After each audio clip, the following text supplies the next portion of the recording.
Chapter number 5 का second जो topic है माइटोसिस, उसको हम थोड़ा सा डिस्कस करेंगे कि बेसिकली माइटोसिस जो क्या होता है और किस तरह से ऑपरेट होता है। आप में से कुछ जो बच्चे हैं या कुछ क्लासेस उनको तो मेरा ख्याल ये मैंने पहले भी पढ़ा दिया है, लेकिन जिनका अगर रह गया है या किसी ने नहीं पढ़ा या किसी वजह से वो एब्सेंट रहा या कोई भी और मसला है तो उसके लिए भी एक अच्छा चांस है कि वो दोबारा इसको देख सकता है। प्लस जिन बच्चों ने पहले पढ़ा भी हुआ उनकी एक तरह से रिवीजन भी हो जाएगी। ठीक है, तो स्टार्ट करते हैं। सबसे पहले जो हमारे पास जो है वो है माइटोसिस। तो माइटोसिस जो है, जैसे कि आपको पहले भी पता है कि माइटोसिस जो है it is a type of a cell division in which the number of chromosome in the newly formed daughter cell is similar as compared to their parental cells। मतलब कि नए बनने वाले सेल्स के अंदर अगर नंबर ऑफ क्रोमोसोम अपने parent cell के इक्वल हों तो ऐसी जो बेसिकली डिवीजन होती है उसको कहते हैं माइटोसिस कहते हैं। यहाँ पर भी जो है वो आपके पास डेफिनेशन है। सबसे पहले तो कहते हैं mitosis is a type of cell division in which a cell divide into two daughter cells each with the same number of chromosome as were present in the parent cells। ठीक है, तो basically जो है mitosis जो है ये एक ऐसी सेल डिवीजन है, ये एक ऐसी सेल की तकसीम है जिसके अंदर क्या होता है कि जो सेल्स होते हैं, जिसके अंदर क्या होता है कि जो टू सेल्स होते हैं वो बनते हैं, यानी कि जब पेरेंटल सेल डिवाइड करता है या तकसीम करता है तो उसके नतीजे में हमारे पास टू न्यू सेल्स बनते हैं। ठीक है, तो माइटोसिस में पेरेंटल सेल की डिवीजन से हमारे पास दो नए सेल्स बनते हैं। अच्छा, माइटोसिस की थोड़ी सी हिस्ट्री के बारे में बात करें तो सबसे पहले इन 80s के अंदर यानी कि 1880 के अंदर एक साइंटिस्ट था, जर्मन बायोलॉजिस्ट का नाम था वाल्टर फ्लेमिंग। तो वाल्टर फ्लेमिंग ने सबसे पहले क्या किया था कि माइटोसिस के मतलब जो है वो हमें सबसे पहले इसने स्टडी किया था और इसने देखा कि जो सेल्स है जब वो डिवाइड कर रहे होते हैं तो उसका न्यूक्लियस जो कांस्टेंटली चेंज होता है, यानी कि उसके अंदर कुछ ना कुछ चेंजेस देखने को मिलते हैं। तो जब आप माइटोसिस की बात करें तो माइटोसिस के अंदर अगर आप इसको माइटोसिस वाले सेल को किसी भी माइक्रोस्कोप की तरह ऑब्जर्व करें तो सबसे ज्यादा आपको इसके न्यूक्लियस के अंदर जो है वो चेंजेस देखने को जो है वो मिलेंगे। ठीक है, नेक्स्ट जो हमारे पास स्टेजेस ऑफ माइटोसिस है। तो माइटोसिस की बेसिकली जो है वो दो मेजर फेजेस होती हैं या दो मेजर स्टेजेस होती हैं। इसमें से सबसे जो पहली फेज होती है या पहली स्टेज जिसको बोलते हैं कैरियोकाइनेसिस। कैरियोकाइनेसिस क्या होता है? The division of a nucleus is known as the karyokinesis. ठीक है, कि जो न्यूक्लियस की जो तकसीम होती है यानी कि सेल के अंदर जो सेंटर में जो न्यूक्लियस जब डिवाइड करता है तो न्यूक्लियस की डिवीजन को बेसिकली हम क्या कहते हैं?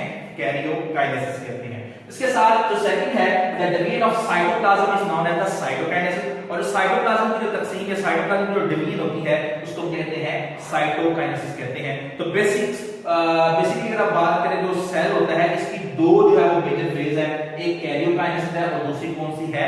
साइटोकाइनेसिस है। ठीक है, इसके साथ साथ अगर आप देखें आपकी बुक के अंदर एक साइड पे कैप्शन लिखी हुई है। ठीक है, एक कैप्शन जो है वो आपको माइटोसिस वाले पेज के अंदर ऊपर मिल जाएगी और एक जो है वो थोड़ी सी नीचे मिलेगी। ठीक है, जो ऊपर वाली कैप्शन है और नीचे वाली कैप्शन है इसको जरा आप देख लें। सबसे पहले जो है ये फर्स्ट कैप्शन जो आपको अबव साइड पे मिलेगी उसी पेज के ऊपर और ये जो है वो नीचे मिलेगी काफी ज्यादा, इनके उसी पेज के नीचे मिलेगी।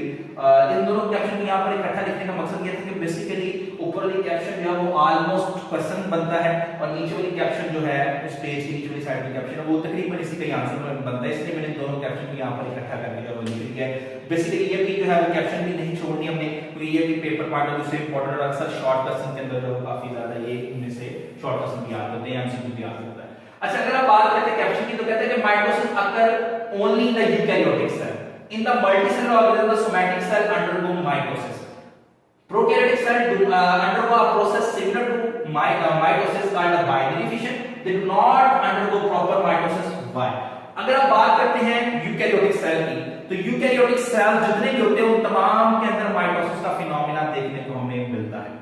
ठीक है, यानी कि जितने भी मल्टीसेलुलर यूकैरियोटिक सेल्स हैं यानी कि जो कि ऐसे ऑर्गेनिज्म जो काफी ज्यादा सेलों से मिलकर बने हुए हैं और उनके अंदर सेल के अंदर न्यूक्लियस भी मौजूद है, न्यूक्लियस की प्रोमिनेंट बाउंड्री मौजूद है, तो ऐसे जो सेल होते हैं वो यूकैरियोटिक सेल्स होते हैं। तो यूकैरियोटिक सेल जो होते हैं आमतौर पर इनके अंदर तो माइटोसिस देखने को मिलती है, यानी सिंपल वर्ड तो जो यूकैरियोटिक सेल्स है ये माइटोसिस के जरिए से डिवाइड करते हैं।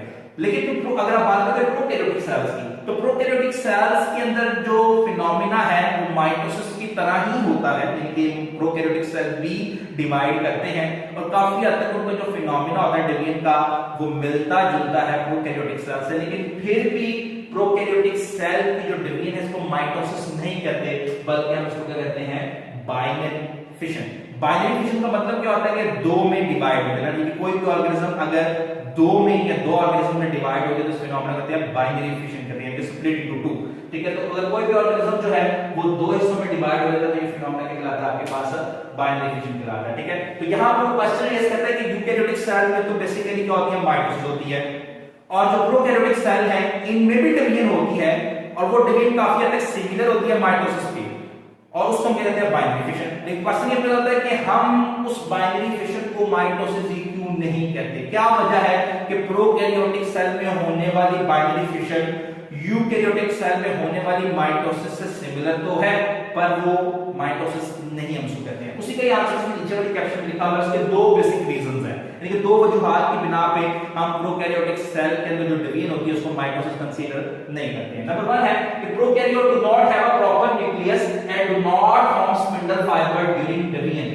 तो एक जो वजह है आपके पास, यानी कि इनके पास जो प्रॉपर न्यूक्लियस नहीं होता, इनके प्रोमिनेंट इनके पास न्यूक्लियस नहीं होता प्रोकैरियोटिक सेल्स के अंदर, तो इसी वजह से हम इसकी डिवीजन को, यानी प्रोकैरियोटिक सेल की डिवीजन को माइटोसिस कंसीडर नहीं करते, क्योंकि अगर आपने पीछे देखी ना वाल्टर फ्लेमिंग के बारे में पढ़ा कि वाल्टर फ्लेमिंग ने जो ऑब्जर्व की थी चेंजेस न्यूक्लियस के अंदर, वो बेसिकली क्या थे कि उसने कहा था कि माइटोसिस कहते हैं उस फिनोमेना को जिसके अंदर हम सेल के न्यूक्लियस में लगातार चेंजेस देखें। ठीक है, तो अगर सेल के न्यूक्लियस में लगातार चेंजेस आते हैं तो उन चेंजेस को हम क्या कंसीडर करते हैं, माइटोसिस जो है वो कंसीडर करते हैं। ठीक है, और अगर आप बात करते हैं प्रोकैरियोटिक सेल की, तो प्रोकैरियोटिक सेल में तो न्यूक्लियस ही नहीं होता, उसकी बाउंड्री कोई नहीं है, तो इसलिए यहां पर फिर जो न्यूक्लियस की डिवीजन है उसको माइटोसिस नहीं कहते। नंबर 1।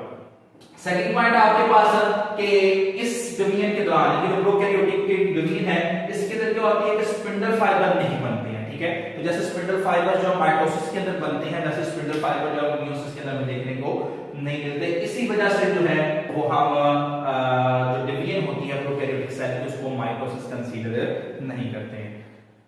नेक्स्ट है आपके पास वो है कैरियोकाइनेसिस। कैरियोकाइनेसिस की अगर आप बात करें तो जो डिवीजन ऑफ न्यूक्लियस होती है, ठीक है, इसको हम क्या कहते हैं, कैरियोकाइनेसिस कहते हैं। पीछे भी हमने डिस्कस किया, और कैरियोकाइनेसिस के फर्दर जो 4 फेजेस हैं, जिसमें से फर्स्ट ऑफ ऑल फेज है प्रोफेज, सेकंड फेज आपके पास मेटाफेज, थर्ड फेज है आपके पास एनाफेज, और लास्ट वन फोर्थ फेज है आपके पास वो कहलाता है टीलोफेज कहलाता है। ठीक है, तो बेसिकली जो कैरियोकाइनेसिस है इसके टोटल कितने फेज होते हैं, 4, प्रोफेज, मेटाफेज, एनाफेज और टीलोफेज। तो ये 4 बेसिक जो है वो फेजेस हैं। ठीक है, अच्छा इसी पेज के ऊपर एक और कैप्शन भी है, आमतौर पर ये काफी हद तक शॉर्ट क्वेश्चन भी आता है कि what is difference between somatic cells and germline cells. ठीक है, तो यहाँ पर जो है वो आपको इसी माइटोसिस के पेज के ऊपर ये कैप्शन, मेरा ख्याल सेकंड कैप्शन है, ये आपको वहां पर मिल जाएगी। ठीक है, मैंने यहाँ पर थोड़ा सा उसको अलग-अलग पॉइंट्स बना के लिख दिया है, बुक के अंदर आपको शायद इकट्ठा ही लिखा हुआ है, तो आप वर्डिंग वैसी ही है, एग्जांपल्स बस नहीं है, एग्जांपल मैंने यहाँ पर लिखी हुई है, तो आप यहाँ से देख के वहां पर मार्क भी कर सकते हो, प्लस एग्जांपल भी आप यहाँ से ले सकते हो। अच्छा, मैं सोमैटिक सेल्स की बात करें तो somatic cells are those cells which form the body of the organism. ठीक है, तो सबसे पहला क्या है कि सोमैटिक सेल जो हमारी बॉडी को बनाते हैं। ठीक है, हमारी बॉडी के जो नॉर्मल सेल्स होते हैं वो सोमैटिक सेल्स कहलाते हैं। ठीक है, तो हमारी बॉडी के अंदर जितने भी सेल्स आपको नजर आ रहे हैं, चाहे वो हार्ट के, किडनी के, लंग्स के, ये तमाम सेल्स सोमैटिक सेल्स कहलाते हैं। सेकंड है सोमैटिक सेल्स अंडरगो माइटोसिस, और हमारी बॉडी के जितने भी सोमैटिक सेल्स हैं इनके अंदर कौन सी डिवीजन होती है, माइटोसिस होती है। ठीक है, और थर्ड जो है उसका मैंने पॉइंट बनाया, एग्जांपल आपकी बुक में नहीं है, ये लिखी हुई है, मैंने यहाँ पर लिख दिया है। तो बेसिकली इसकी जो एग्जांपल है वो heart, liver cell etcetera etcetera. तो बेसिकली सोमैटिक सेल्स के जो एग्जांपल है हमारे heart cell, liver cells, kidney cells, तो ये सारे के सारे जो सेल्स हमारी बॉडी के जो नॉर्मल सेल्स होते हैं वो क्या कहलाते हैं, सारे के सारे सोमैटिक सेल्स कहलाते हैं। नेक्स्ट है आपके पास वो है जर्म-लाइन सेल्स। जर्म-लाइन सेल्स क्या होते हैं, germline cells are those cells which give rise to gametes, ऐसे सेल जिनसे गैमेट्स बनते हैं। ठीक है।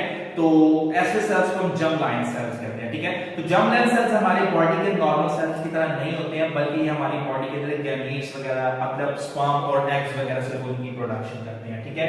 और जर्म लाइन सेकंड पॉइंट है कि germ line sales undergo meiosis, और जर्म लाइन सेल्स के अंदर कौन सी डिवीजन होती है, मियोसिस होती है, ठीक है। तो सोमैटिक सेल्स में माइटोसिस होती है और जर्म लाइन सेल्स के अंदर मियोसिस होती है। मियोसिस का फिनोमेना नेक्स्ट लेक्चर के अंदर मियोसिस को डिटेल में डिस्कस करेंगे, तो वहां पर मियोसिस को पढ़ेंगे, ठीक है। और जर्म लाइन सेल्स की एग्जांपल में आपके पास जो स्पर्म सेल और एग सेल वगैरह के है शामिल है। नेक्स्ट आपके पास वो है प्रोफेज। प्रोफेज जो है it is the longest phase of the cell cycle. अभी हमने डिस्कस किया कैरियोकाइनेसिस जो है उसके अंदर 4 फेज है, और कैरियोकाइनेसिस में से भी जो सबसे लॉन्गेस्ट फेज है वो प्रोफेज है। अगर आप सेल साइकिल के लॉन्गेस्ट फेज की बात करें तो सेल साइकिल का जो लॉन्गेस्ट फेज था वो आपके पास क्या था, इंटरफेज। और अगर आप कैरियोकाइनेसिस के लॉन्गेस्ट फेज की बात करते हैं तो कैरियोकाइनेसिस का लॉन्गेस्ट फेज क्या होता है, प्रोफेज होता है, ठीक है। ऑलमोस्ट यहां पर भी जो है वो कुछ टर्म्स हैं, लेकिन प्रोफेज का फिनोमेना डिस्कस करने से पहले हम कुछ टर्म्स के बारे में पढ़ेंगे कि what is chromatin, what is chromosome, इन चीजों के बारे में। हालांकि आपने चैप्टर 4 में भी कुछ पढ़ी हुई है और यहां पर भी जो उनकी डेफिनेशंस को एक मतलब ओवरव्यू जो है वो देखेंगे। अच्छा, ये जो क्वेश्चन होता है प्रोफेज, बात का पेपर के अंदर खाली प्रोफेज लॉन्ग भी आता है, सिर्फ प्रोफेज के ऊपर नोट लिखें, तो इसलिए पेपर पॉइंट ऑफ व्यू से और long question point of view से भी ये काफी इंपॉर्टेंट टॉपिक है, तो आप उसको जो है वो अच्छे से प्रिपेयर करना है, ठीक है। तो सबसे पहले जो आपके पास क्या है, क्रोमैटिन मटेरियल की बात करें तो कहते हैं क्रोमैटिन मटेरियल की डेफिनेशन है genetic material, the genetic material in the nucleus is in a loose thread like form called chromatin. कि क्या होता है कि जो जेनेटिक मटेरियल हमारे सेल्स के अंदर होता है वो लूज थ्रेड की फॉर्म में पाया जाता है, और उस लूज थ्रेड की फॉर्म में पाए हुए मटेरियल को हम क्या कहते हैं, क्रोमैटिन मटेरियल कहते हैं। फॉर एग्जांपल अगर आप बात करें तो हमारे न्यूक्लियस के अंदर, हमारे सेल्स के न्यूक्लियस के अंदर अगर बिल्कुल अनकॉइल्ड फॉर्म के अंदर जो है वो डीएनए स्कैटर्ड है, न्यूक्लियस के अंदर फैला हुआ है और बिल्कुल धागे की तरह वो स्कैटर्ड है, थ्रेड लाइक है, तो ऐसा जो बेसिकली मटेरियल होता है इसको हम क्या कहते हैं, क्रोमैटिन मटेरियल कहते हैं, ठीक है। तो बेसिकली जो लूज थ्रेड लाइक मटेरियल है वो कहलाता है क्रोमैटिन कहलाता है, ठीक है। नेक्स्ट जो है आपके पास क्रोमोसोम है। क्रोमोसोम की कुछ डेफिनेशन है, कहते हैं chromosome chromatin condensed into highly ordered structure called chromosome. और जैसे ही ये क्रोमैटिन मटेरियल बहुत ज्यादा हाईली क्वाइल्ड हो जाता है, यानी कि बहुत ज्यादा टाइटली पैक हो जाता है, बहुत ज्यादा हाईली क्वाइल्ड हो जाता है, तो जो स्ट्रक्चर आपके पास बनता है वो क्या कहलाता है, आपके पास क्रोमोसोम बनता है, ठीक है। तो कहता है कि आमतौर पर ये जो अभी अपने पीछे सेल साइकिल में भी डिस्कस किया प्रीवियस टॉपिक के अंदर भी, कि बेसिकली जो है वो क्रोमैटिन मटेरियल जो है वो डुप्लीकेट होता है, कौन से फेज के अंदर, एस फेज के अंदर डुप्लीकेट होता है, आपने पीछे डिस्कस भी किया था, ठीक है। तो जैसे ही क्रोमैटिन मटेरियल डुप्लीकेट हो जाता है तो आपके पास एक क्रोमोसोम बनता है, और एक क्रोमोसोम के अंदर क्या होते हैं, 2 क्रोमैटिड्स होते हैं, ठीक है।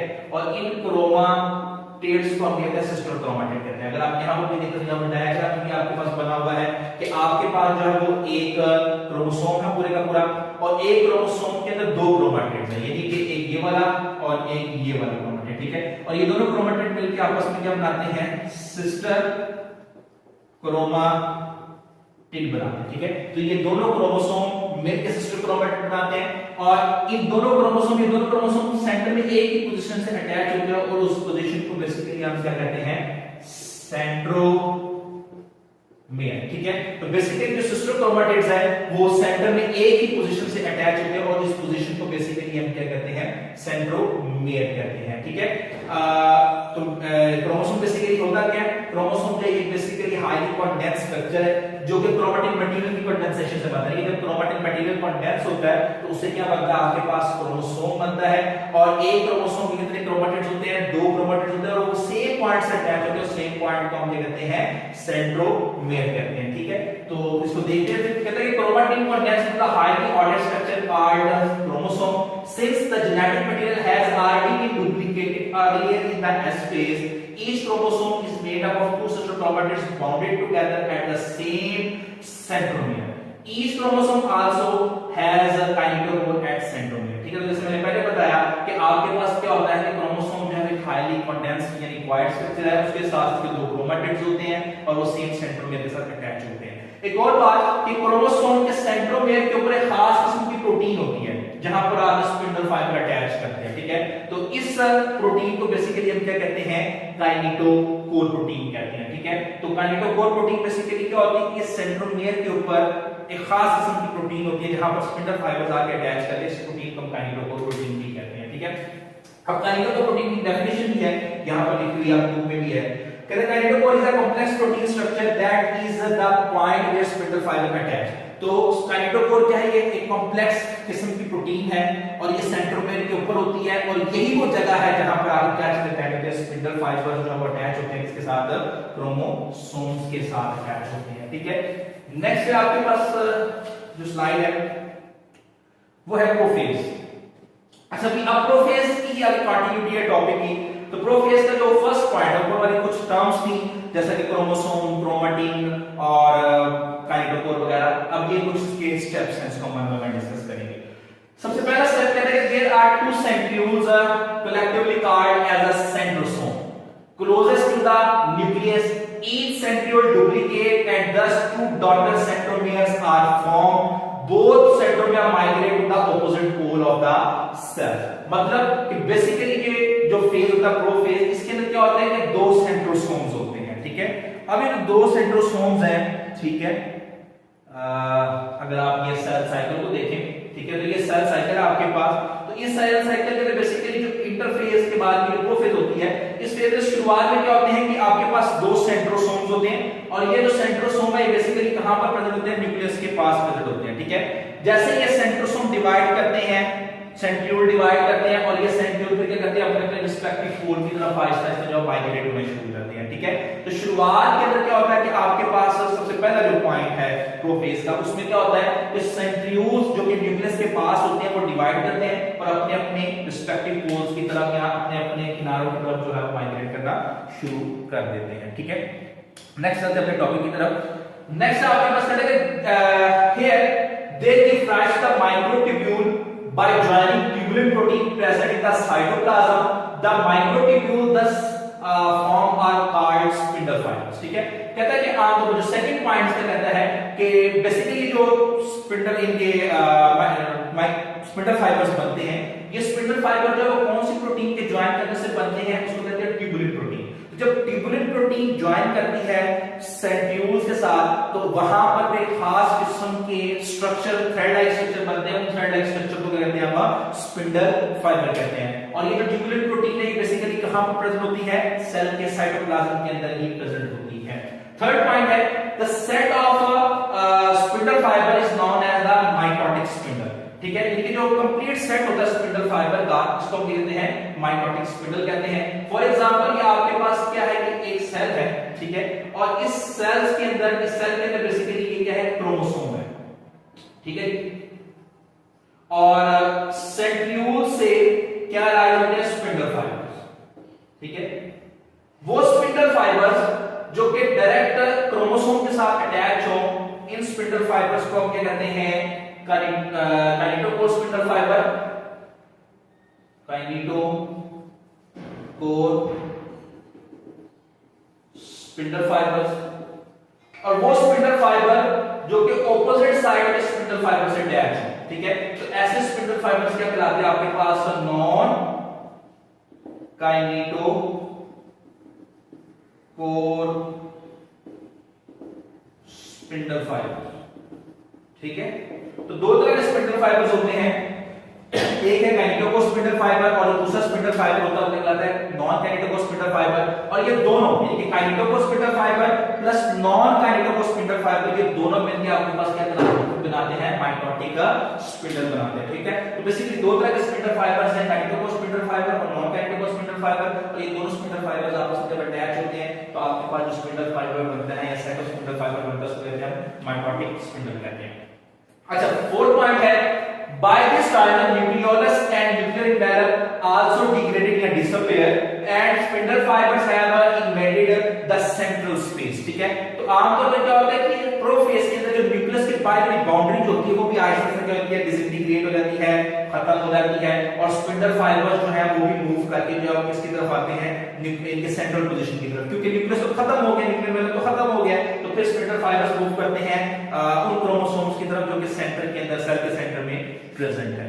नेक्स्ट जो आपके पास है वो है प्रोफेज ऑफ प्लांट सेल्स, ठीक है। अब प्लांट सेल की प्रोफेज जो है वो कैसे डिफरेंट है नॉर्मल सेल से? ऑलमोस्ट प्लांट सेल की बिल्कुल प्रोफेज के पीछे जितने प्रोसीजर और फिनोमेना वो सेम है, सिर्फ कुछ डिफरेंस है, दो डिफरेंस है वो आपकी बुक में लास्ट में लिखे हुए हैं दोनों डिफरेंस, ठीक है। तो कहता है कि प्रोफेज का प्लांट सेल जो है वो कैसे होता है? सबसे पहला पॉइंट है कि कैसे डिफरेंट है प्लांट सेल की प्रोफेज एनिमल सेल से। तो पॉइंट नंबर 1 है in the highly vacuolated plant cell nucleus has to migrate the centre of cell before prophase, ठीक है। अब आपको पता है कि जो प्लांट सेल होता है इसके सेंटर में एक बहुत बड़ा जायंट न्यूक्लियस होता है, ठीक है। तो अगर माइटोसिस होनी है तो सबसे पहले तो न्यूक्लियस को मूव करके सेल के सेंटर में आना चाहिए। तो उस सेंटर में आने के लिए न्यूक्लियस को जो वैक्यूल है सबसे पहले उसको क्या होना पड़ेगा? डिसइंटीग्रेट होना पड़ेगा, ठीक है। तो सबसे पहले प्लांट सेल में क्या होता है कि जो जायंट वैक्यूल होता है सेल के सेंटर में वो डिसइंटीग्रेट होता है और फिर न्यूक्लियस जो है वो मूव करके सेल के सेंटर में आ जाता है। नेक्स्ट है कहता है कि the cells of plant like centriole so spindle fibres are formed by the aggregation of a tubular protein on the surface of the nuclear envelope during prophase. अच्छा, अब क्या होता है कि आमतौर पर जो प्लांट सेल है इसके अंदर सेंट्रियोल नहीं होता। अगर आपने एनिमल सेल्स की बात करें तो एनिमल सेल में आपने पढ़ा भी अभी कि सेंट्रियोल डिवाइड करते हैं, मूव करते हैं अपने रिस्पेक्टिव पोल के अंदर और फिर उन्हीं सेंट्रियोल से फिर स्पिंडल फाइबर्स बनते हैं। प्लांट सेल में तो सेंट्रियोल है ही नहीं, तो फिर क्या बनेगा? इनके यहां से स्पिंडल फाइबर कहां से बनेंगे? तो जो प्लांट सेल है इसके अंदर स्पिंडल फाइबर बेसिकली कहां से बनते हैं कि जो न्यूक्लियस के बाहर वाली साइड होती है, यानी कि जहां पर न्यूक्लियस पहले प्रेजेंट था, न्यूक्लियर एनवेलप प्रेजेंट था, तो न्यूक्लियर एनवेलप जहां पर बाहर वाली साइड होती है वहीं पर ट्यूबुलर प्रोटीन के मॉलिक्यूल होते हैं और वो ट्यूबुलर प्रोटीन के मॉलिक्यूल जब आपस में एग्रीगेट करते हैं तो उसके नतीजे में आपके पास क्या बनते हैं? स्पिंडल फाइबर्स बनते हैं। तो यहां पर स्पिंडल फाइबर सेंट्रियोल से नहीं बनते हैं बल्कि जो ट्यूबुलर प्रोटीन बाहर वाली साइड पर न्यूक्लियस बाहर वाली साइड पर एग्रीगेट होते हैं, आपस में इकट्ठे होते हैं, ट्यूबुलर प्रोटीन के मॉलिक्यूल और स्पिंडल फाइबर की फॉर्मेशन करते हैं। अच्छा, यहाँ पर आपके पास ये जो है कुछ सेल साइकिल है, इसको भी जरा मतलब ओवरव्यू इसका देख लेते हैं। जब हमने डिस्कस भी किया कि सबसे पहले जो आपके पास प्रोफेज होता है, प्रोफेज के लिए क्या होता है जो सेंट्रियोल है वो डिवाइड करते हैं अपने रिस्पेक्टिव पोल की तरफ चले जाते हैं। इसके साथ साथ जो क्रोमैटिक मटेरियल होता है वो भी कंडेंस होकर क्या बनाता है? आपके पास क्रोमोसोम बनाता है, ठीक है। इस फेज के अंदर जो G1 फेज है, इस फेज के अंदर क्या होता है जो क्रोमैटिक मटेरियल है, ये जो धागे की तरह का मटेरियल है क्रोमैटिक मटेरियल, ये क्वाइड होकर कंडेंस होकर किसमें चेंज हो जाता है? क्रोमोसोम्स के अंदर जब वो चेंज होता है। ये फेज भी, ये वाला फिनोमेना भी किसमें होता है? प्रोफेज में ही होता है, ठीक है। और जैसे ये कि ये जो सेल प्रोफेज कंप्लीट हो जाती है तो जो नेक्स्ट फेज आपके पास जो स्टार्ट होता है वो कौन सा फेज होता है? मेटाफेज, ठीक है। मेटाफेज की तरफ जाने से पहले प्रोफेज के अंदर ही क्या होता है कि स्पिंडल फाइबर जो है वो क्रोमोसोम्स के साथ ऑलरेडी अटैच हो चुके होते हैं। काइनेटोकोर स्पिंडल फाइबर भी बन चुके होते हैं और नॉन काइनेटोकोर स्पिंडल फाइबर बन चुके होते हैं। हमने पीछे डिस्कस भी किया कि काइनेटोकोर स्पिंडल फाइबर क्रोमोसोम में कहां पर अटैच होते हैं और नॉन काइनेटोकोर स्पिंडल फाइबर जो वो कैसे अटैच होते हैं वो भी डिस्कस किया।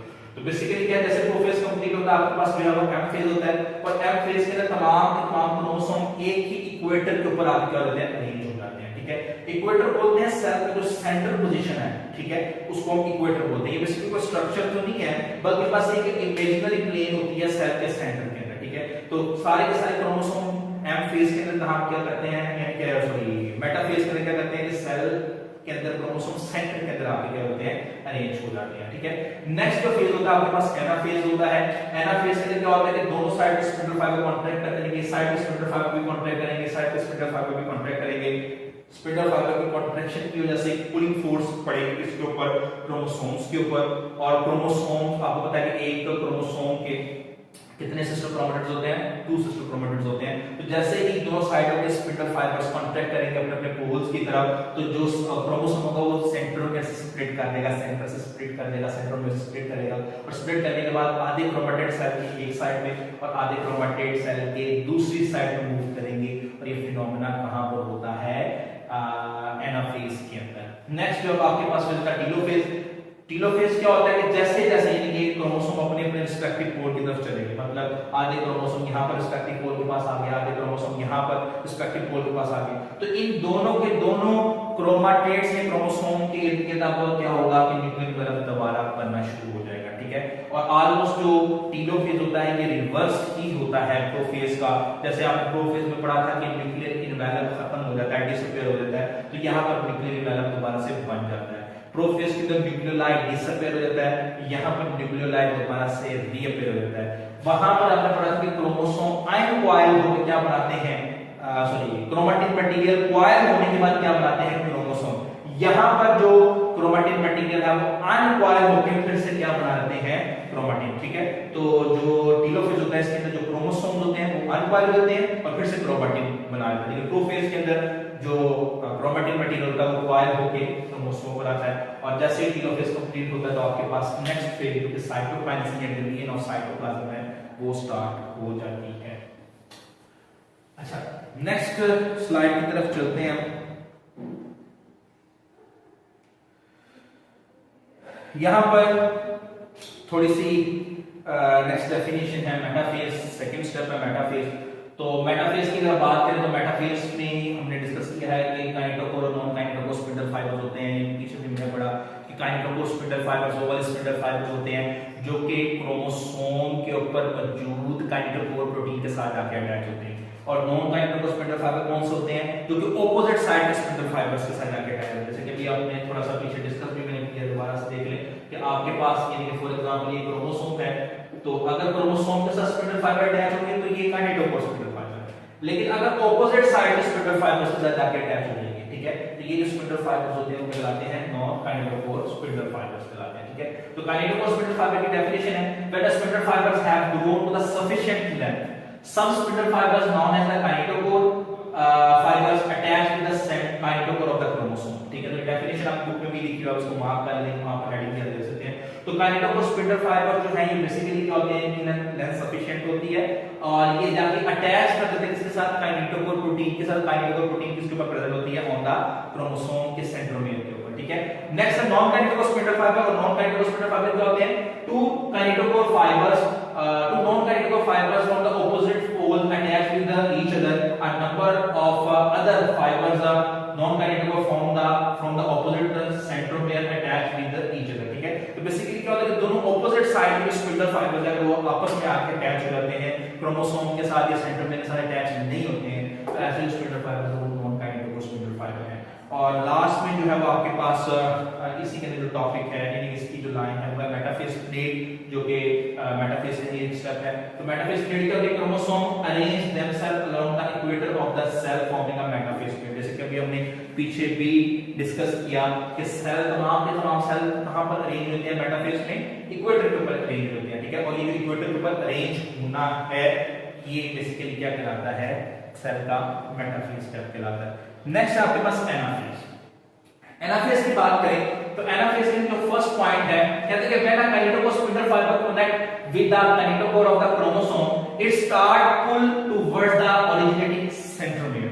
जैसे भी हमने पीछे भी डिस्कस किया डायग्राम के अंदर, मैं दोबारा से डायग्राम के पास ले जाता हूं आपको कि यहां पर जैसे जैसे ऑपोजिट साइड के स्पिंडल फाइबर्स पुल होना शुरू हो जाएंगे तो जो सिस्टर क्रोमेटिड्स हैं वो सेपरेट हो जाएंगे क्रोमोसोम के और एक दूसरे से वो अलग अलग होकर अपने अपने रिस्पेक्टिव पोल की तरफ जाना शुरू कर देंगे। ठीक है, अच्छा, उसके बाद जो सेकंड स्टेप है आपके पास वो कहते हैं the pulling force divided the chromosome sister chromatids and they separate. These sister chromatids are now sister chromosome and they are pulled apart towards the respective centromere। जैसे भी हमने डिस्कस किया कि जैसे ही सिस्टर क्रोमेटिड्स सेपरेट हो जाएंगे तो sister chromatids separate होने के बाद वो क्या बनाएंगे, आपके पास क्रोमोसोम में आगे जाकर चेंज हो जाएगा। आपने ये भी पढ़ा है कि वो जो एक सिस्टर क्रोमेटिड है वो कब जाके डुप्लीकेट होता था, एस फेज के, जो कि आपने पीछे इंटरफेस में डिस्कस भी किया। नेक्स्ट थर्ड पॉइंट है the other spindle fibres non kinetochore are elongate. याद रखिएगा कि जब काइनेटोकोर स्पिंडल फाइबर एनाफेज में छोटे हो रहे होते हैं तो जो नॉन काइनेटोकोर स्पिंडल फाइबर है वो स्पिंडल फाइबर जो कि सेल के क्रोमोसोम से अटैच नहीं है वो एट द सेम टाइम क्या होते हैं, इलोंगेट हो रहे होते हैं और लंबे हो रहे होते हैं। नंबर 4 है at the end of the anaphase cell has succeeded in separating the identical copies of chromosome into two groups at opposite poles. ठीक है, तो जैसे ही एनाफेज कंप्लीट हो जाती है तो दोनों क्रोमेटिड्स सिस्टर क्रोमेटिड्स सेपरेट हो गए, आधे सिस्टर क्रोमेटिड सेल के एक पोल पे चले गए, आधे सिस्टर क्रोमेटिड सेल के दूसरे पोल पे चले गए और दोनों एक्सट्रीम के सेल के दोनों एक्सट्रीम के ऊपर जो है वो आपको फिर क्या मिल जाएंगे, दो सेट्स मिल जाएंगे क्रोमोसोम के, और यहाँ पर एनाफेज क्या हो जाता है, कंप्लीट। एनाफेज के कंप्लीशन के बाद फॉरन जो नेक्स्ट फेज स्टार्ट होता है वो क्या होता है, टीलोफेज। और टीलोफेज जो है जैसे हम जानते हैं is the reverse of the prophase. ये प्रोफेज का तकरीबन ऑपोजिट उल्ट फेज ही है।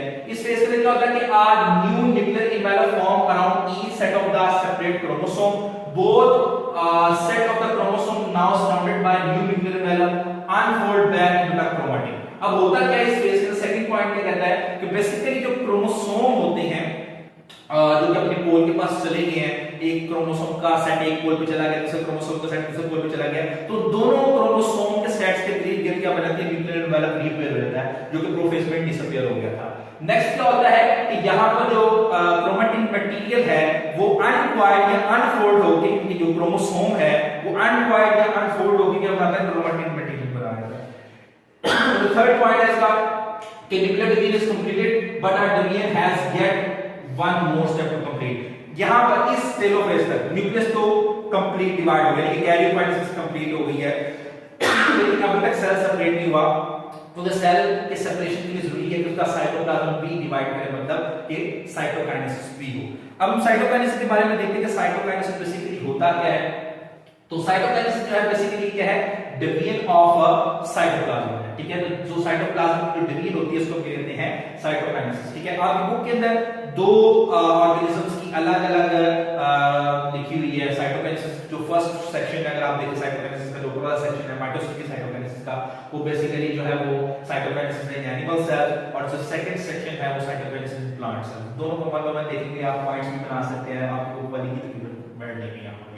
Cytokinesis in the animal cell कहता है कि in the animal cell cytokinesis occur by the process known as the cleavage furrow. कहता है कि आमतौर पर एनिमल सेल्स में जो साइटोकाइनेसिस होती है वो कौन से फिनोमेना के जरिए से होती है, क्लीवेज फरो के जरिए से होती है। क्लीवेज फरो क्या होती है, फॉर एग्जांपल आपके पास सेल को डिवाइड कर रहा है, अब जैसे जैसे सेल डिवाइड करेगा तो सेंटर से बेंड होता जाएगा, मतलब कि सेंटर से इसमें डिप्रेशन क्रिएट होता जाएगा, ये सेंटर से दबता जाएगा दोनों साइड से, ठीक है। तो ये जो दबाव दोनों साइड से पड़ रहा है और उसकी वजह से जो इन्विजिनेशन बनी है, इस इन्विजिनेशन को बेसिकली हम क्या कहते हैं, क्लीवेज फरो कहते हैं। नंबर 2 है a cleavage furrow deepen develop where the metaphase plate used to be।